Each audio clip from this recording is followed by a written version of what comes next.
ಮೈಸೂರಿನಲ್ಲಿ ಬಿಜೆಪಿ ಸದಸ್ಯತ್ವ ಅಭಿಯಾನ ಕಾರ್ಯಕ್ರಮ ಯೋಜನೆ. ಮೈಸೂರಿನ ಬಿಜೆಪಿ ಕಚೇರಿ ಮುಂಭಾಗದಲ್ಲಿ ನಡೆದ ಸದಸ್ಯತ್ವ ಅಭಿಯಾನ ಕಾರ್ಯಕ್ರಮ. ಧ್ವಜಾರೋಹಣ ನೆರವೇರಿಸುವ ಮೂಲಕ ಅಭಿಯಾನಕ್ಕೆ ಸಂಸದ ಯದುವೀರ್ ಕೃಷ್ಣದತ್ತ ಚಾಮರಾಜ ಒಡೆಯರ್ ಚಾಲನೆ. ಕಾರ್ಯಕ್ರಮದಲ್ಲಿ ಶಾಸಕ ಶ್ರೀವತ್ಸ, ಬಿಜೆಪಿ ನಗರಾಧ್ಯಕ್ಷ ಎಲ್ ನಾಗೇಂದ್ರ, ಬಿಜೆಪಿ ರಾಜ್ಯ ಉಪಾಧ್ಯಕ್ಷ ಎಂ ರಾಜೇಂದ್ರ, ಡಾ ಲಕ್ಷ್ಮೀ ಅಶ್ವಿನ್ ಗೌಡ, ಮುಖಂಡರಾದ ಗಿರಿಧರ್, ಕವೀಶ್ ಗೌಡ, ಸಂದೇಶ್ ಸ್ವಾಮಿ, ಶಿವಕುಮಾರ್ ಸೇರಿದಂತೆ ನೂರಾರು ಕಾರ್ಯಕರ್ತರು ಭಾಗಿ. ನೀಡಿರುವ ನಂಬರ್ಗೆ ಮಿಸ್ ಕಾಲ್ ಮಾಡುವ ಮೂಲಕ ಬಿಜೆಪಿ ಸದಸ್ಯತ್ವ ಪಡೆಯಲು ಸೂಚನೆ. ಪ್ರತಿ 6 ವರ್ಷಗಳಿಗೊಮ್ಮೆ ನಡೆಯುವ ಸದಸ್ಯತ್ವ ಅಭಿಯಾನದಲ್ಲಿ ಸದಸ್ಯತ್ವ ಪಡೆದ ಯುವಕರು, ಮಹಿಳೆಯರು, ಸಾರ್ವಜನಿಕರು ನಾವೆಲ್ಲ ಬಿಜೆಪಿ ಸದಸ್ಯರು ಎಂದು ಘೋಷಣೆ ಕೂಗಿದ ಬಿಜೆಪಿ ಮುಖಂಡರು ಹಾಗೂ ಕಾರ್ಯಕರ್ತರು. ಉಡುಪಿಯಲ್ಲಿ ಶಿಕ್ಷಕರೊರ್ವರಿಗೆ ಪ್ರಶಸ್ತಿ ಪ್ರಕಟಿಸಿದ ಬಳಿಕ ತಡೆ ಹಿಡಿದಿರುವ ವಿಚಾರ. ರಾಜ್ಯ ಸರ್ಕಾರದ ವಿರುದ್ಧ ಸಂಸದ ಯದುವೀರ್ ಕೃಷ್ಣದತ್ತ ಚಾಮರಾಜ ಒಡೆಯರ್, ಶಾಸಕ ಶ್ರೀವತ್ಸ ಮೈಸೂರಿನಲ್ಲಿ ಕಿಡಿ. ಶಿಕ್ಷಕರು ಎಲ್ಲ ವಿದ್ಯಾರ್ಥಿಗಳನ್ನು ಸಮಾನತೆಯ ದೃಷ್ಟಿಯಿಂದ ಕಾಣುತ್ತಾರೆ. ಹಾಗಾಗಿ ಎಲ್ಲರೂ ಸಮವಸ್ತ್ರ ಧರಿಸಿಕೊಂಡು ಬನ್ನಿ ಎಂದು ಹೇಳಿದ್ದಾರೆ. ಆದರೆ ಇದನ್ನೇ ಮುಂದಿಟ್ಟುಕೊಂಡು ಪ್ರಕಟಿಸಿದ್ದ ಪ್ರಶಸ್ತಿಯನ್ನು ತಡೆ ಹಿಡಿದಿರುವುದು ಸರಿಯಲ್ಲ ಎಂದು ಪ್ರತಿಕ್ರಿಯಿಸಿದ ಯದುವೀರ್ ಒಡೆಯರ್, ನಮ್ಮನ್ನು ಕೋಮುವಾದಿ ಎನ್ನುತ್ತಾರೆ. ಹಿಜಾಬ್ ಧರಿಸಿಕೊಂಡು ಶಾಲೆಗೆ ಬರಬೇಡಿ ಎಂದು ಹೇಳಿದ್ದ ಶಿಕ್ಷಕರಿಗೆ ಪ್ರಶಸ್ತಿ ತಡೆ ಹಿಡಿದಿದ್ದಾರೆ. ಈ ಮೂಲಕ ನಿಜವಾದ ಕೋಮುವಾದಿ ಯಾರು ಎಂದು ಸರ್ಕಾರ ತೋರಿಸಿದೆ. ಈ ಕೂಡಲೇ ಪ್ರಶಸ್ತಿ ತಡೆದಿರುವುದನ್ನು ರದ್ದು ಮಾಡಬೇಕು. ಆ ಶಿಕ್ಷಕರಿಗೆ ಪ್ರಶಸ್ತಿ ನೀಡಬೇಕು. ಇಲ್ಲದಿದ್ದರೆ ನಾವು ಹೋರಾಟ ಮಾಡಬೇಕಾಗುತ್ತದೆ ಎಂದು ಶಾಸಕ ಶ್ರೀವತ್ಸ ಎಚ್ಚರಿಕೆ ನೀಡಿದರು. ಯಾರಾದರೂ ಇದ್ದೇ ಇಲ್ಲ. ನಾವು ಒಂದು ಬೂತ್ಗೆ ಕನಿಷ್ಠ 3 ಜನ. ಈಗ ನಮ್ಮ ಹತ್ರ 300 ಸಂಖ್ಯೆ ಗುರಿಯನ್ನ ಕೊಟ್ಟಿದ್ದಾರೆ ಬಂಧುಗಳೇ.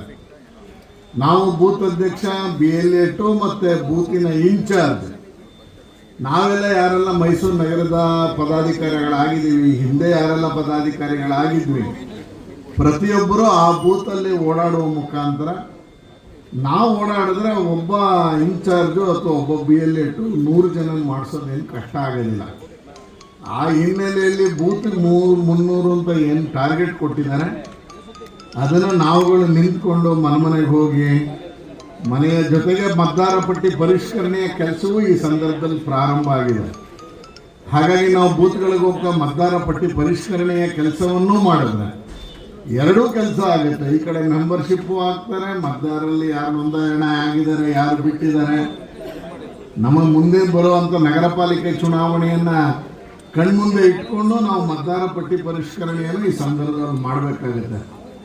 ಈ 3 ಇಟ್ಕೊಂಡ್ರೆ ನಾವು ಕಳೆದ ಚುನಾವಣೆಯಲ್ಲಿ ಒಬ್ಬರನ್ನ ಈ ಲಾಭಾರ್ಥಿಗಳ ಸಂಪರ್ಕಕ್ಕೆ ಅಂತ ಹೇಳಿ ಒಬ್ಬ ವ್ಯಕ್ತಿನ ಇನ್ಚಾರ್ಜ್ ಅಂತ ಮಾಡಿದ್ವಿ. ಈ ನಿಟ್ಟಿನಲ್ಲಿ ಸಮಸ್ತ ವಾಜಪೇಯಿನ ಸದಸ್ಯರಿಗೆ ಎಲ್ಲರಿಗೂ ನನ್ನ ಶುಭಾಶಯಗಳನ್ನು ಸಲ್ಲಿಸುತ್ತೇನೆ. ರಾಜಕೀಯ ನಾನಾಗಲೇ ಹೇಳಿದೆ, ಇದು ನಿಂತಿರೋ ನೀರಲ್ಲ, ಸದಾ ಹರಿತಾ ಇರುವಂಥದ್ದು ನೀರು. ಅದಕ್ಕಾಗಿ ಪದೇ ಪದೇ ನಾವು ಜನರಲ್ಲಿ ಪಕ್ಷದ ತತ್ವ ಸಿದ್ಧಾಂತ ಇರ್ಬೋದು, ನಾವೇನು ಚಟುವಟಿಕೆಗಳು ಮಾಡ್ತಾ ಇದ್ದೀವಿ, ಪಕ್ಷದ ಮೂಲಕ ದೇಶದ ಅಭಿವೃದ್ಧಿ ಕೆಲಸ ಏನೇನು ಮಾಡ್ತಾ ಇದ್ದೀವಿ, ದೇಶದ ಸಮಾಜದ ಪರಿಸ್ಥಿತಿ ಉತ್ತಮಗೊಳಿಸೋಕ್ಕಾಗಿ ಏನೇನು ಕೆಲಸವನ್ನು ಮಾಡ್ತಾ ಇದ್ದೀವಿ, ಇದೆಲ್ಲನೂ ನಿರಂತರವಾಗಿ ಜನರಲ್ಲಿ ಈ ವಿಷಯವನ್ನು ಮುಗಿಸ್ಬೇಕು, ಅವ್ರಿಗೆ ತಿಳುವಳಿಕೆಯನ್ನು ಹೆಚ್ಚಿಸಬೇಕಾಗಿರುವಂಥ ಕೆಲಸ ನಾವು ಮಾಡ್ತಾ ಇರಬೇಕು. ಪ್ರಜಾಪ್ರಭುತ್ವದ ವ್ಯವಸ್ಥೆಯಲ್ಲಿ ಸಂವಿಧಾನಕ್ಕೆ ತಕ್ಕಂತೆ ನಾವು ಕೆಲಸ ಮಾಡ್ತಾ ಇರುವಂಥದ್ದು ಏಕೈಕ ಪಕ್ಷ ಭಾರತೀಯ ಜನತಾ ಪಾರ್ಟಿ. ಅದಕ್ಕಾಗಿ ಇಂಥ ವ್ಯವಸ್ಥೆಯಲ್ಲಿ ನಾವು ಜನರಿಗೆ ನಮ್ಮ ಕೆಲಸವನ್ನು ಮುಗಿಸುವಂಥ ಕೆಲಸ ಪದೇ ಪದೇ ಹೇಳಬೇಕು. ಇದು ಬರೀ ನಮ್ಮ ಸಂಖ್ಯೆ ಹೆಚ್ಚಿಸುವಂಥ ಒಂದು ಅಭಿಯಾನ ಅಲ್ಲ.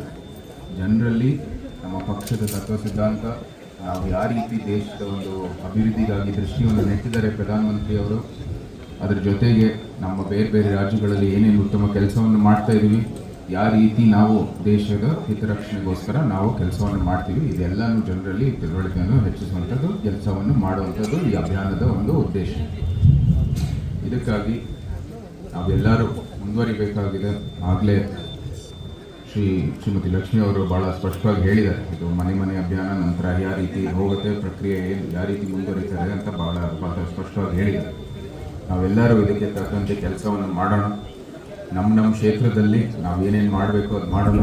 ಸಂಸದರಾಗಿ ನಾವು ಕೂಡ ನಿಮ್ಮ ಜೊತೆ ಕೈ ಜೋಡಿಸಿ ನಿಮ್ಮ ಕ್ಷೇತ್ರದಲ್ಲಿ ಯಾವಾಗ ನೀವು ಗ್ರೌಂಡ್ ವರ್ಕಲ್ಲಿ ಅಂದರೆ ಗ್ರಾಸ್ ರೂಟಲ್ಲಿ ನೀವು ಕೆಲಸ ಮಾಡ್ತಾ ಇರೋ ಸಂದರ್ಭದಲ್ಲಿ ನಾವು ಕೂಡ ಕೈ ಜೋಡಿಸಿ, ಇದು ಭಾಳ ಒಂದು ಬೇಕಾಗಿರುವ ಕೆಲಸ. ನಮ್ಮ ಪಾರ್ಟಿ ಇವಾಗ ಏನು ದೃಷ್ಟಿ ನೆಟ್ಟಿದ್ದಾರೆ, ವಿಕಸಿತ ಭಾರತ, ಬರೀ ವಿಕಸಿತ ಭಾರತ ಒಂದೇ ಅಲ್ಲ, ಸುಭದ್ರ ಭಾರತ, ಶ್ರೇಷ್ಠ ಭಾರತ, ಇಡೀ ಭಾರತದ ಒಂದು ಸರ್ವತೋಮುಖವಾದ ಅಭಿವೃದ್ಧಿಯೊಂದು ಆಗಬೇಕಂದ್ರೆ ಇದು ಬರೀ ಭಾಜಪಾಯಿಂದ ಸಾಧ್ಯವಾಗುತ್ತೆ. ಅದಕ್ಕಾಗಿ ನಾವೆಲ್ಲರೂ ಈಗ ಮಾಡ್ತಾ ಇರುವಂಥದ್ದು ಕೆಲಸ ಪ್ರತಿಯೊಂದು ವರ್ಷದಲ್ಲಿ ಅಭಿಯಾನವನ್ನು ಏನು ಕೆಲಸ ಮಾಡ್ತಾ ಇದ್ದೀವಿ ಅದು ನಮ್ಮ ಮುಂಬರುವ ಪೀಳಿಗೆಗೆ ಒಂದು ಇಂಟ್ರೆಸ್ಟನ್ನು ಕಟ್ತಾ ಇದ್ದೀವಿ, ಅವ್ರಿಗೆ ಒಂದು ಇನ್ಶೂರೆನ್ಸನ್ನು ಕೊಡ್ತಾ ಇದ್ದೀವಿ ವಿಕಸಿತ ಭಾರತಕ್ಕಾಗಿ ಮತ್ತು ಶ್ರೇಷ್ಠ ಭಾರತಕ್ಕಾಗಿ.